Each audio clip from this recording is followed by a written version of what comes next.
Ang pagsisimula ng bagong NBA season ay dinadala ang malaking tanong tungkol sa status ng extension ni Jamal Murray. Noong una ay inaasahan makakatanggap ng 4-year deal na nagkakahalaga ng $208 million na max offer mula sa Nuggets. Ngunit tila huminto ang pag-uusap at hindi pa napagkakasunduan ng dalawang panig. Ayon kay veteran insider Zach Lowe, maaaring magbukas ang oportunidad para sa mga team na naghahanap ng elite point guard kung hindi magkasundo ang Denver Nuggets at Murray. Binanggit ni Lowe na si Murray ang pinakamalaking wildcard sa liga ngayon at bagamat hindi siya kasama sa listahan ng mga most intriguing players, posibleng mangyari ang extension anumang oras. Gayunpaman, kung hindi magtagumpay ang negosasyon, maaaring mag-benefit ang mga team tulad ng Lakers na nangangailangan ng upgrade sa posisyon ni D'Angelo Russell. Si Murray ay may proven playoff success at maaaring maging kapalit si D'Lo. Ngunit mangangailangan ito ng malaking pagbabago sa roster.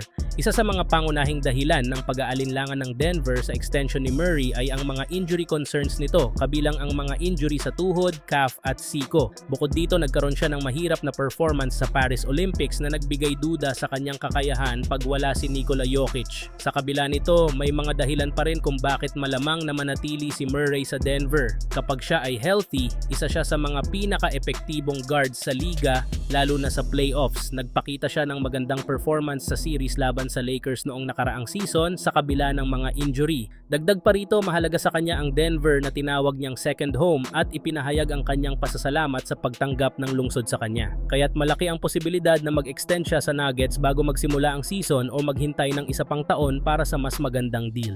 Si LeBron James ay patuloy na gumagawa ng mga bagong record sa NBA. Noong March 2, 2024, naabot niya ang 40,000 career points sa isang laban kontra Denver Nuggets, ang defending champions ng taon na yon. Sa ngayon, meron siyang kabuuang 48,636 points mula sa regular season at playoffs at kailangan na lamang ng 1,364 points upang makamit ang milestone na 50,000 points. Noong nakaraang season, nagtala siya ng 1,964 points kaya't malapit na niyang maabot ang target na ito. Sa huling 5 season, nag-average siya ng 58 games bawat taon. Kung maglalaro siya ng parehong bilang ng games sa susunod na season at mag-average ng 23.5 points kada laro, tiyak na maaabot niya ang 50,000 points sa regular season pa lamang, hindi kasama ang playoffs. Matapos ang 21 season na may higit sa 25 points per game, mukhang malapit na si LeBron na maging kauna-unahang NBA player na makararating sa 50,000 points. Kung maiiwasan niya ang mga injury, posibleng maabot niya ito bago matapos ang 2026 to 2027 NBA season. Magagawa kaya ito ni LeBron sa susunod na season? Sa huling balita mga tropa, binibigyan ng Orlando Magic ng panibagong pagkakataon si Mark McClung upang makapag-workout kasama ang team. Siya ay kamakailan lang ay nabigyan ng 10 exhibited deal at patuloy na nagpakita ng magandang performance sa G League, kung saan siya rin ay nanalo sa slam dunk contest. Sa kabila ng kanyang magandang performance, nahaharap si McClung sa isang malaking hamon sa kanyang NBA career. Noong nasa Golden State Warriors siya, nahirapan siyang maipakita ang kanyang galing dahil sa pag-iral ng mas mataas na ranggo na point guard sa team.